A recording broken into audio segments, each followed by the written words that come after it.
fractional knapsack algorithm is an optimization method used to maximize the value when resources are limited. It is based on the idea that items can be taken partially. Unlike in the 0 to 1 knapsack problem, where items must be taken completely or not at all, this makes the fractional version more flexible and efficient in solving real-life allocation problems.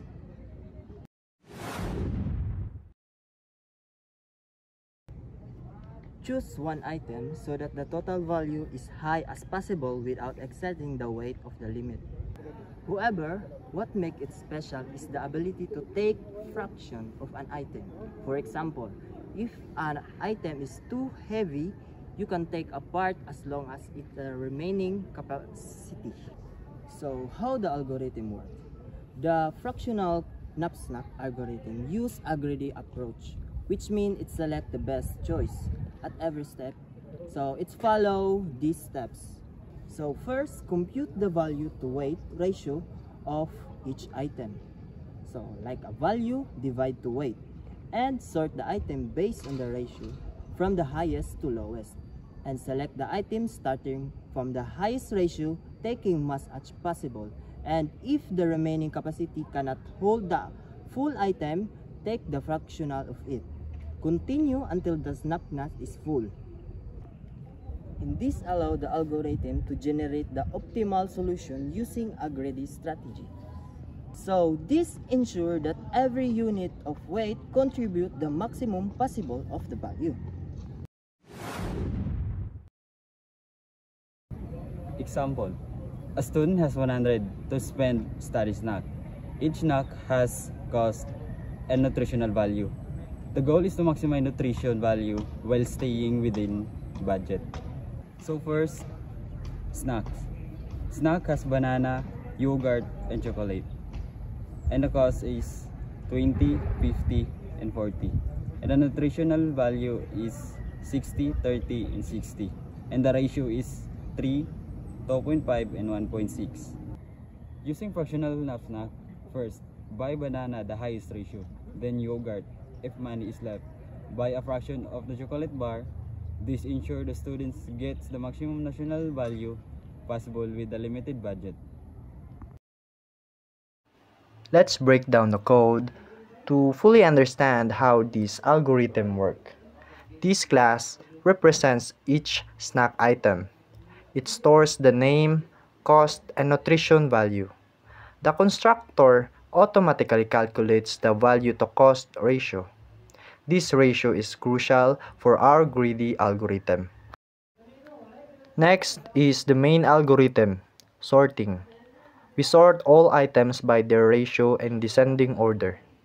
This puts the most efficient items first, using a lambda expression for clean and concise sorting. After sorting, banana, yogurt, and chocolate is in the list. Next is the initialization of variable. They both start at 0 and are full budget respectively. Next is the for loop. It loops through the items in sorted order. If we can afford the entire item, take it all. Add its full nutritional value for our total, and then subtract its cost from remaining capacity. And then the code for handling fractional items. When we can't afford a whole item but have the budget left, calculate what fraction we can afford. Take only that fraction of the nutritional value and then use up the remaining budget. Break out of the loop since we're done. Lastly is the main method. It creates our 3 items with their data from the table, prompts the user to enter a budget capacity, then calls the algorithm with the items and budget. Lastly, it displays the step-by-step solution of the process. This algorithm is commonly used in budget allocation, resource distribution in computers, project time management, inventory or supply optimization, or any situation where items can be divided and resources are limited. The fractional knapsack algorithm provides an efficient and flexible way to maximize value when resources are limited. Because items can be taken partially, it guarantees the optimal solution using a greedy method. The fractional knapsack algorithm sorts items based on their value to weight ratio. Selecting items takes big O (n) time. Overall, the time complexity is big O (n) log n. Now let us discuss the time complexity graph of the greedy knapsack algorithm.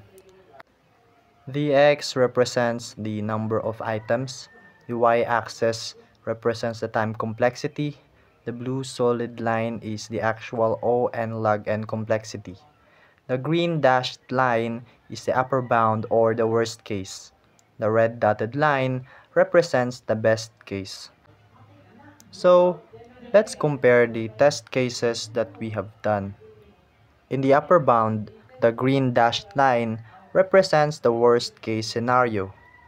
All three lines converge closely because best, average, and worst cases are all O of n log n. Sorting always takes similar time regardless of input.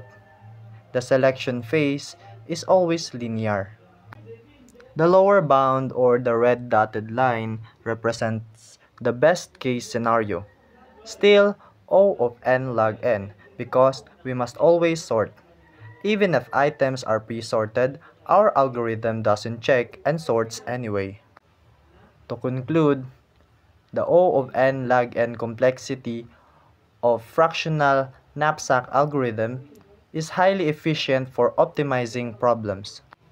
The scalability of the algorithm scales well with increasing input size.